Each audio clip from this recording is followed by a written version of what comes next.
Mobile phone, social media और online games ये भले ही आज लोगों को बड़ी ही नॉर्मल, आम और सुविधाजनक चीज लगती होगी, लेकिन धीरे धीरे बच्चों पर इसका खतरा लगातार बढ़ते जा रहा है और बच्चे साइबर क्राइम का लगातार शिकार होते जा रहे हैं। क्या आम, क्या खास, सभी के बच्चे इसका शिकार हो रहे हैं। पहले तो एआई के जरिए फोटो मॉर्फ करने का खतरा हमें देखने मिला, लेकिन अब सेलिब्रिटी अक्षय कुमार ने एक बड़ा खुलासा किया है। उन्होंने बताया है कि कैसे उनकी 13 साल की बच्ची एक ऑनलाइन गेम खेलते हुए एक साइबर क्राइम का शिकार बनी, जिसमें एक अनजान शख्स ने उससे उसकी न्यूड फोटो मांगी थी। क्या है ये पूरा मामला, अक्षय कुमार ने क्या बताया और कैसे आप अपने बच्चों को साइबर क्राइम से बचा सकते हैं, इसकी जानकारी आपको देंगे। नमस्कार, आप देख रहे हैं लोकमत हिंदी। मेरा नाम है सोम कनौजिया।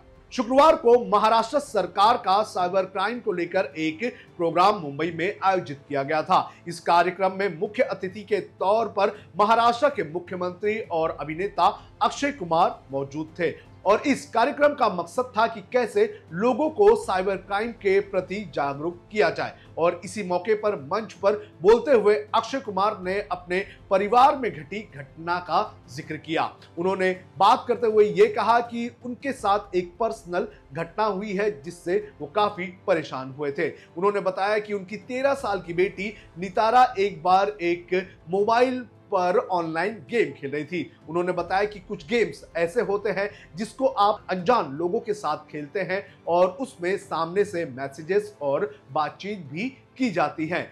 अक्षय कुमार ने बताया कि उनकी बेटी एक ऐसा ही गेम खेल रही थी जिसमें उसे एक मैसेज आया। मैसेज करने वाले अनजान शख्स ने पहले उससे पूछा कि आप मेल हैं या फीमेल। उसके बाद उनकी बेटी ने फीमेल पर क्लिक किया और उसके बाद उस शख्स ने उस लड़की को, अक्षय कुमार की 13 साल की बेटी से ये पूछा कि क्या आप आपकी न्यूड फोटो मुझे भेज सकते हैं। जिसके बाद उनकी बेटी ने फोन बंद किया और फोन बंद करने के बाद उन्होंने अपनी मां यानी कि ट्विंकल खन्ना को इसकी जानकारी दी।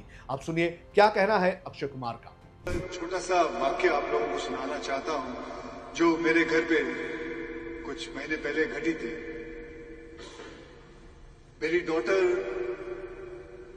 एक वीडियो गेम खेल रही थी और तो कुछ वीडियो गेम्स होते हैं जो आप किसी के साथ खेल सकते हो, कोई अननोन स्ट्रेंजर के साथ आप खेल रहे होते हो। आप जब खेल रहे होते हो तो वहां से कभी मैसेज आता है, thank you, oh that was great, you are doing so good, अरे fantastic, very courteous message. And suddenly the person said, from where are you? And she wrote Mumbai. And then suddenly अपने आप फिर normal चल रहा है सब कुछ, अरे वेल प्लेड, बहुत अच्छा किया, ये है, थैंक यू, बहुत कर्टियस। ऐसा लगा कि बहुत ही रिस्पेक्टेड, कोई जो भी सामने खेल रहा हो बहुत रिस्पेक्टेड है। फिर एक मैसेज आया, आर यू मेल और फीमेल? तो she replied, female. Okay. It went on. And then he sent a message, can you send me a nude picture of yours? It was my daughter. She switched off the whole thing and she went and told my wife.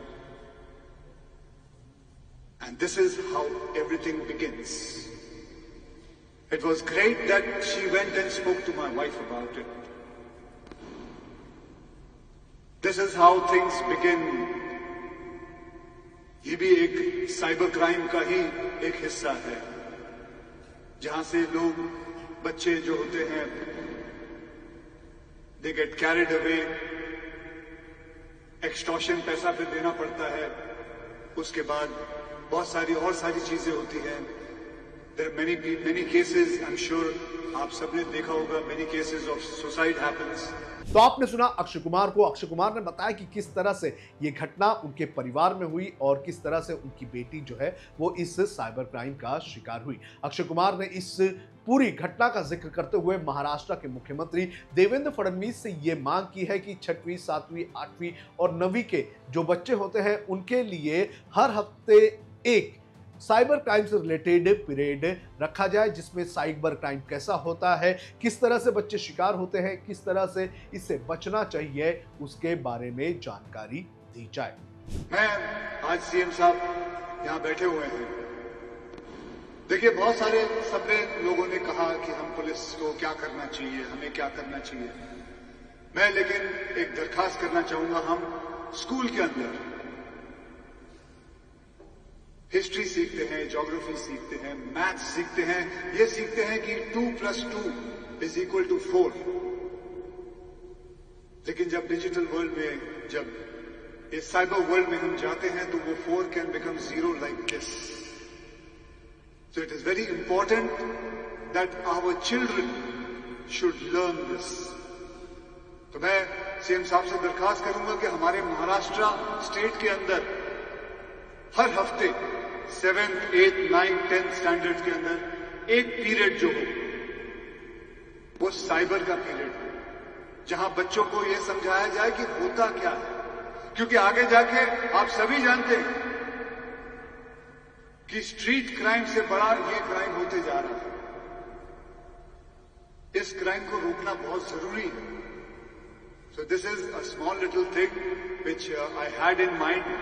तो आप समझ सकते हैं कि कैसे बड़े बड़े celebrities जो है वो इन सारे खतरों का शिकार बनते जा रहे हैं। उनके बच्चे भी इस तरह के साइबर क्राइम का शिकार बनते हुए नजर आ रहे हैं। तो आम जनता की बात करें तो हम लोग कई बार अपने बच्चों को फोन दे देते हैं, अपने फोन में कोई भी गेम्स ओपन कर देते हैं और बच्चे वो गेम्स खेलने लगते हैं। धीरे धीरे बच्चे अनजान लोगों के कांटेक्ट में आते हैं और कई बार ऐसी घटनाएं हो जाती हैं जो घटना नहीं होनी चाहिए और उसका शिकार बच्चे हो जाते हैं और बच्चों को इसका खामियाजा उठाना पड़ता है। अब हम आपको बताते हैं कि कैसे आप अपने बच्चों को साइबर क्राइम से बचा सकते हैं।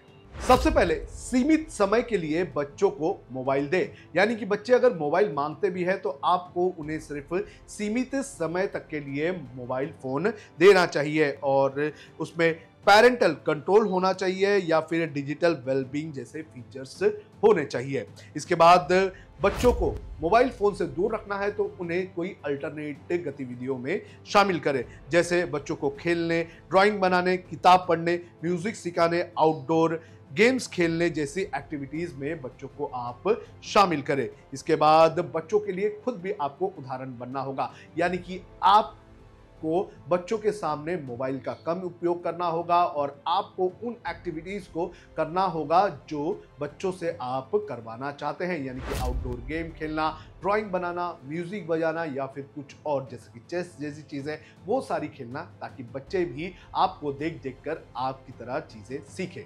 मोबाइल फोन को बच्चों को इनाम की तरह दें, उनको हक की तरह ना दें। आपको बता दें कि बच्चे जिद करते हैं और बच्चे रोने लगते हैं। खाना खाने समय बच्चे जो हैं वो मोबाइल मांगने लगते हैं और हम उसे खाना खाने के पहले ही मोबाइल दे देते हैं, लेकिन हमें ऐसा नहीं करना चाहिए। बच्चों को हमें जो है पहले ये कहना होगा कि आप हमें ये करके दिखाएं, फिर हम आपको मोबाइल देंगे, यानी कि बच्चे को ऐसा बताएं कि वो कुछ जीत हासिल करेगा तब जाके उसे मोबाइल मिलेगा। और उसे अगर जीत हासिल करवानी है तो कुछ अच्छा टास्क दे, यानी कि खाना पूरी तरह से खत्म करे, अच्छा व्यवहार वो दिखाए, लोगों से अच्छी तरह से बात करे, अच्छे गेम्स खेले। इन सारी चीज़ों को अगर वो पूरा करता है तो फिर उसे फ़ोन दे। आपको ये जानना यहाँ ज़रूरी है कि बच्चों को फ़ोन जो है वो ऐसा ना दीजिए कि उसका हक है, बल्कि उसे ऐसे दीजिए जैसे कि वो इसको जीत कर अपना अधिकार बना रहा है। इसके अलावा बच्चों के लिए सुरक्षित ऐप्स का इस्तेमाल करें। आपको बता दें कि YouTube हम जब देखते हैं तो हमारा जो नॉर्मल YouTube होता है उसके ऊपर ऐसे ऐसे रील्स आते हैं जो बच्चों के लिए अच्छे नहीं होते हैं। तो इसके लिए आपको ऐसे ऐप्स की ज़रूरत है, ऐसे फायरवॉल की ज़रूरत है, ऐसे पैरेंटल कंट्रोल की ज़रूरत है जो बच्चों को अच्छा कंटेंट दे सके। जैसे यूट्यूब में यूट्यूब किड्स जैसी चीज़ हैं, दूसरी अलग से खान एकेडमी या फिर दूसरी जो एकेडमीज़ है जहाँ पर हम देखते हैं कि बच्चों को नॉलेजेबल चीज़ दी जाती है, पजल गेम्स दी जाती है, ऐसे जो होती हैं वो सारी चीज़ें जो है वो उन्हें दिखाने का काम करें। गेम्स पर नियंत्रण रखें। आपको बता दें कि कई सारे गेम्स ऐसे जैसे कि फ्री फायर, पबजी गेम्स हो गए जिसके अंदर लोग जो है वो एक दूसरे से इंटरैक्ट करते हैं। हम भी देखते हैं कि हमारे कई सारे बच्चे हैं जो कि 15, 16, 18, 20 साल के हैं, वो लगातार ऐसे ऑनलाइन गेम्स खेलते रहते हैं और इसमें अनजान लोगों से बातचीत करते हैं। ऑनलाइन गेम्स का एक नज़ारा तो आपने देखा होगा जब सचिन ने सीमा हैदर से शादी की थी, ऑनलाइन प्रेम हुआ और ऑनलाइन प्रेम होने के बाद वो किस तरह से बॉर्डर क्रॉस करके भारत आई थी। तो ये अपने आप में दर्शाता है कि कैसे ऑनलाइन गेम का एक खतरा हो सकता है। इसके अलावा बच्चों को बातचीत करके समझाएं। आपको बता दें कि बच्चों को अगर मोबाइल से दूर रखना है तो उनके साथ बातचीत करें, उन्हें समझाएं, उन्हें कॉन्फिडेंस मिले और उन्हें बताएं कि उनके लिए अच्छा क्या है और बुरा क्या है। और जितना हम समझाएंगे उतना बच्चे समझते जाएंगे। अगर बच्चा रो रहा है और आपने तुरंत उसे फ़ोन दे दिया तो ये बच्चे के लिए खतरनाक होगा। बच्चों के निजी हाथ में फ़ोन ना दें, यानी कि बच्चे अगर जब भी फ़ोन इस्तेमाल करते हैं तो अगर वो किसी कोने में बैठकर फ़ोन देख रहे हैं या फिर वो अकेले बैठकर फ़ोन देख रहे हैं तो आपको उन्हें टोकना होगा और आपको उनको अपने साथ लेकर बैठाकर मोबाइल देखने देना होगा। यानी कि आप नज़र रखते हैं कि बच्चे क्या देख रहे हैं। तो ये कुछ ऐसी 8 टिप्स है जिसे आप इस्तेमाल करके बच्चों को मोबाइल फ़ोन से दूर रख सकते हैं और ऐसे ऐप्स और ऐसे साइबर क्राइम से बचाने का काम कर सकते हैं।